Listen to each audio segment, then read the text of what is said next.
Years pass, presidents come and go, but when Barack Obama speaks, his words still cut through the noise. And on this night, his quiet logic left Ivanka Trump without a single thing to say. It was one of those nights that felt bigger than the event itself. The air carried a sense of importance, like everyone in the room already knew something unforgettable was about to happen. The hall was enormous. Rows of chairs stretching all the way back. Lights shining down from above.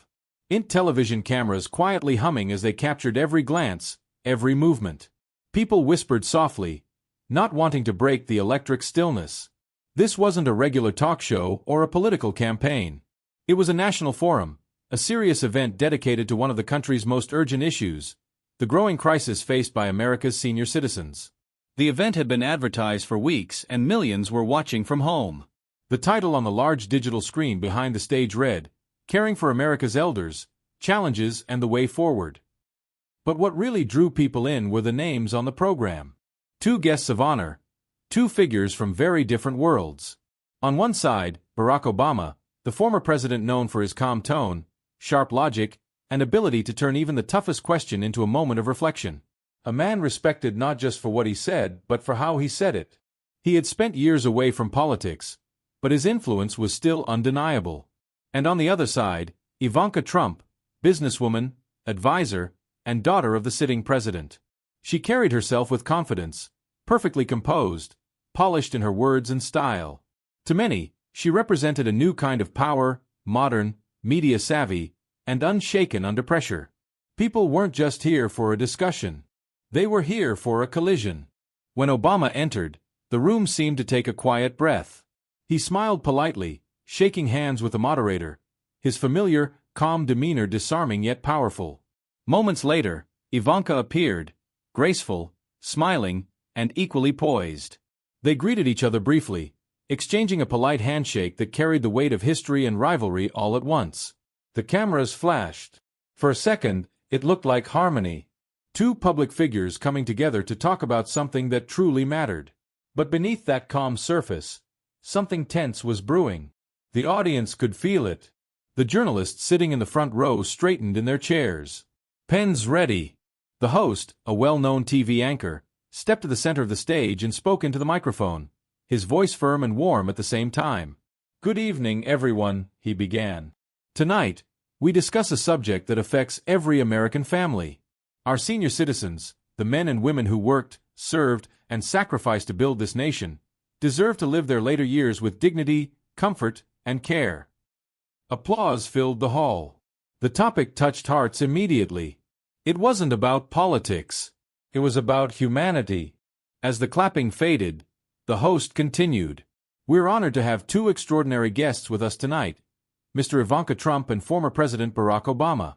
We'll begin with opening questions on the challenges facing America's elderly population." Ivanka smiled confidently. Obama sat quietly, his hands folded, watching her with the same steady patience that once defined his presidency. The host turned to Ivanka first. Trump, he said, "let's begin with you. What should the government's role be in supporting our senior citizens, especially when it comes to health care and daily living costs?" All eyes turned to her. Ivanka leaned toward the microphone. Her voice was smooth, professional, and rehearsed. "Well, first of all," she began, "our administration has always believed in empowering families. We think solutions should come from strong homes and local communities, not just from Washington." She spoke about business incentives, community programs, and the importance of family support. She mentioned her father's economic growth record and how a strong economy benefits older Americans, too. Every sentence sounded crafted, careful, and measured.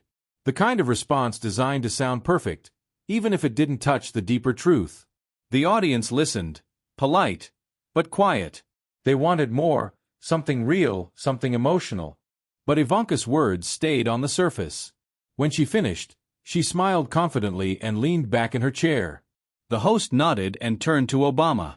"Mr. Obama," he said, "what's your perspective on the challenges facing seniors today?" Obama didn't answer right away. He looked thoughtful, like someone who wanted to weigh his words carefully before releasing them. His silence alone drew attention. The audience leaned forward. Finally, he said, I think Ivanka made some good points about families and communities, but I also think there's another side we can't ignore. His tone was calm, but there was power behind it. The kind of quiet confidence that made people instinctively pay attention. He wasn't trying to sound impressive. He was trying to sound real. He paused for a moment, letting the weight of his next words build. Because when a senior citizen spends their life building this country and ends up choosing between buying medicine or buying food, something's wrong. That's not about family values. That's about national values. The audience murmured in agreement.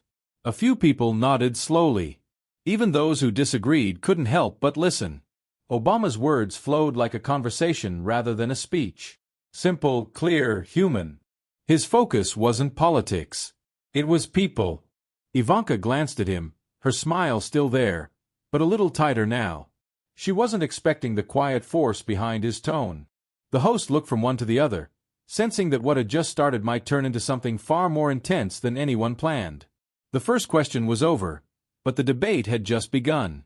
And deep down, everyone in that hall knew that before the night ended, one of them would walk away with the upper hand and the other a scar they'd never forget. The lights dimmed slightly as the camera focused on Ivanka Trump. The audience waited, their eyes fixed on her. She was known for her poise, her ability to appear untouched by pressure. Tonight, though, there was something sharper in her expression, a glimmer of determination mixed with pride. She crossed one leg over the other, straightened her papers, and leaned toward the microphone with a calm, practiced smile. "Thank you," she began, her tone smooth and confident. "It's an honor to be here tonight to discuss something so close to our hearts, how we care for our parents and grandparents." Her words floated easily through the room. For a moment, it sounded perfect, the kind of polished beginning that fits neatly into headlines. She spoke about family values and responsibility. She reminded the audience that strong families were the backbone of America and that no government program can replace the love of a child caring for their aging parent. People in the crowd nodded politely, though not passionately. Her voice was graceful, but it felt rehearsed. There was an invisible distance between her and the problem she was describing. She wasn't wrong, but she wasn't connecting either. Ivanka continued speaking about how her father's administration had created economic growth and new jobs, how that prosperity was helping older Americans live better lives. She listed achievements, programs, and tax incentives. Each sentence sounded like it had been carefully reviewed by a team of advisors before making its way to the microphone. Then she smiled again and said, "We believe in empowering individuals, not creating dependents. Seniors deserve dignity, not pity, and the best way to protect their dignity is through opportunity." Her final words drew polite applause. The sound was respectable, but short-lived, almost like the audience clapped because they knew they should, not because they wanted to. A few people in the front row glanced at Obama. He was sitting perfectly still, pen in hand, expression calm, but his eyes were focused, sharp, almost analytical. When the applause faded, the host leaned forward and said, "Thank you, Miss Trump. Mr. Obama, you've heard Ivanka's opening thoughts. What's your take on the state of senior care in America today?" Obama smiled slightly, not mockingly, but in a way that signaled he'd been waiting for this moment. He took a breath and began. "Ivanka makes some strong points about family and responsibility. I think we can all agree those values are essential." But he paused for a beat and the silence in the room thickened.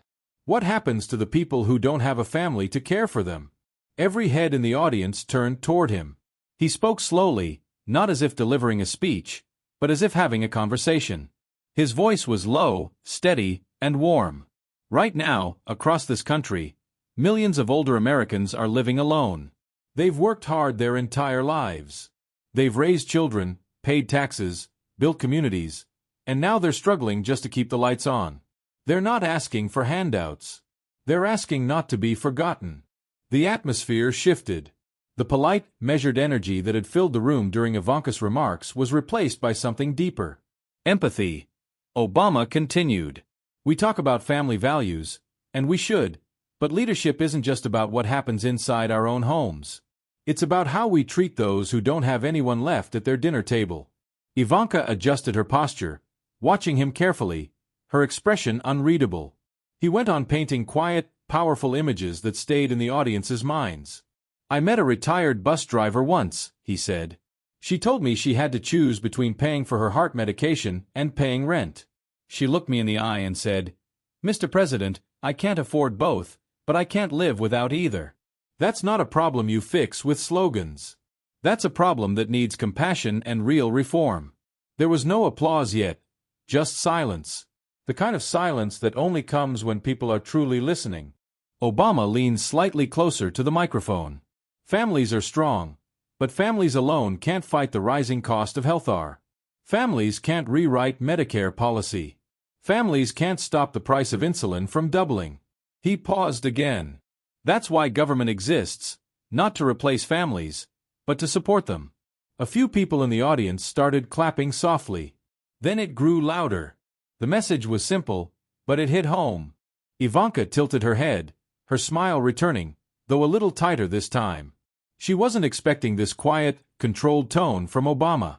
She'd come prepared for a debate filled with political sparring, not this kind of gentle logic that cut deeper than any attack ever could. When the applause faded, Obama added one final thought. Leadership, he said, isn't measured by how loudly you talk about strength. It's measured by how gently you handle those who are weakest. That line hit like a whisper that turned into an echo. The host blinked, stunned for a second, then said softly, "Thank you, Mr. Obama." Ivanka cleared her throat quickly, leaning toward her microphone. "If I may," she said with a small smile, "I think it's important to remember that the private sector can innovate faster than government. We can't keep throwing money at problems. We have to create sustainable solutions through business partnerships." She was recovering, regaining her rhythm, reminding herself that she could not show discomfort. But her voice carried a slight edge now, a defensive note hiding behind her poise. Obama listened without interruption, nodding as if he understood every word. But there was something in his eyes, quiet certainty, maybe even a touch of sadness, as if he knew exactly where this conversation was heading. When she finished, she gave him a look that was polite but challenging, the kind that said, "Your move." He didn't answer right away. He glanced down at his notes, then looked back up, his expression unreadable. And at that moment, everyone in the room could sense it. Something was coming. The polite tone, the careful words, the safe debate, all of it was about to end. What began as a discussion about senior citizens was about to turn into a clash of minds, values, and truth itself. The calm before the storm was over. The moment Obama began to speak, the atmosphere in the hall shifted. It wasn't loud or dramatic. It was quiet. That kind of silence that comes when people lean in without even realizing it. He didn't need to raise his voice or pound the table to command attention. The calm in his tone did it for him. He began softly, almost like he was thinking out loud. "You know," he said, "I've met a lot of seniors in my life, men and women who worked hard, played by the rules, and gave everything they had to their families and communities. And what strikes me most isn't how tired they are, but how forgotten they feel." The audience stilled completely. Even Ivanka, who had been flipping through her notes, looked up. Obama's voice carried warmth, but also weight. Like every word was chosen carefully, meant to land with meaning. He continued, "Imagine this. A woman who worked 35 years in a factory. She raised 2 kids, paid her taxes, never missed a day of work. Now she's 72, and she can't afford the medicine her doctor prescribed. Every month, she looks at her bills and asks herself a question no one her age should ever have to ask. What can I live without this month?" The audience's eyes were on him, unmoving. He wasn't just talking numbers. He was painting pictures. He paused, letting the image sink in before moving on. Or think about the man who fought for this country, served proudly, came home, worked in construction his whole life. Now his rent keeps climbing, but his pension doesn't. He's not asking for luxury. He just wants a warm home and a meal he doesn't have to skip. Someone in the crowd murmured quietly and a few heads nodded. There was something painfully real in his voice. The kind of truth that couldn't be rehearsed. Obama went on, "We like to talk about the economy growing, about progress and opportunity, but progress doesn't mean much if the people who built that progress can't afford to live in the country they helped shape. If the people who once built our homes now can't afford one themselves, then we've missed something important along the way." He shifted slightly in his seat, his expression thoughtful. "Let's be honest, for many seniors, life feels like it's getting harder, not easier. Prices go up. Medicine gets more expensive. Social Security barely covers basic needs. And when they turn to the system that promised to protect them, they find walls instead of doors. He didn't need to attack anyone directly. The truth itself was enough of a weapon. Medicare was supposed to be a shield, he said. But too often it's a maze. You try to get care and you get paperwork. You try to see a doctor and you get waiting lists. You try to find help and you end up lost in a system that forgot how to listen. The host sitting quietly to the side didn't interrupt. Even he looked absorbed in the moment. Obama's tone softened again, like he was speaking not to the room, but directly to someone out there watching. Maybe an elderly viewer sitting alone at home. These are not just statistics. These are people's lives. These are our parents, our grandparents, our neighbors, and how we treat them says everything about who we are. He let those words linger. Then he leaned forward slightly, his voice taking on more strength. Now, I know there are people who say the government shouldn't do too much, that people need to take care of themselves. I understand that argument, but when you're 80 years old and your body doesn't work like it used to, and you've already given everything you had, who exactly are you supposed to turn to? The room was utterly still, he went on. We can talk about innovation or free markets or private solutions, but at the end of the day, this isn't about business. It's about values. It's about whether we're willing to look after those who looked after us. Then his voice dropped just a little lower. Quiet, steady, and unforgettable. If leadership doesn't care for the people who can no longer fight for themselves, then it's not leadership. It's just power pretending to have a heart. The audience erupted in applause, and longer this time. It wasn't the polite kind of applause Ivanka had received earlier. It was emotional, heartfelt, the kind that comes when something true finally finds words. Obama nodded slightly, acknowledging the response but not basking in it. When the noise faded, he continued, "We need a government that doesn't just talk about numbers on a budget, but talks about the faces behind those numbers. A government that understands that growing old should never mean growing invisible." He began to list solutions, not like a policy expert, but like a neighbor offering ideas. We need stronger financial support for seniors, benefits that actually keep up with the cost of living. We need to protect Medicare, not chip away at it. We need affordable housing that keeps people safe and close to their communities. And we need to remember that loneliness is a health crisis, too, because isolation can hurt the heart just as much as any disease. Each idea sounded simple but powerful, grounded in empathy and logic. He didn't sound like he was promising miracles. He sounded like someone who genuinely believed things could get better if people cared enough to try. By the time he stopped, the room felt different. Even those who disagreed couldn't ignore the clarity of what they just heard.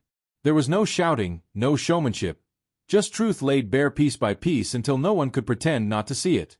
Obama smiled faintly, almost sadly, as if to say the problem was obvious, and that was the tragedy of it all.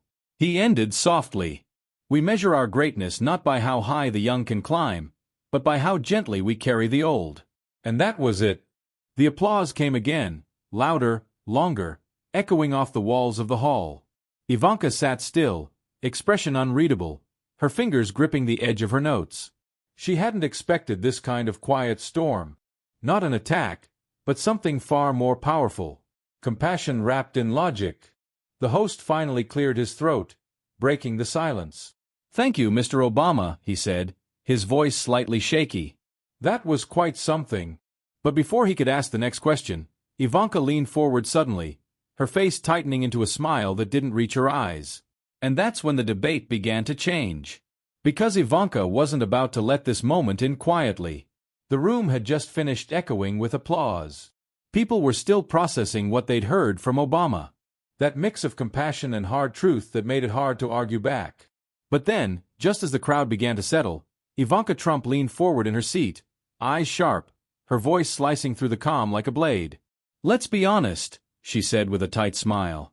"All these problems you mentioned, the financial struggles, the health care issues, the housing crisis, they didn't appear overnight. They came from years of weak leadership and empty promises, including, if I may remind everyone, your time in office, Mr. Obama." The air seemed to shift.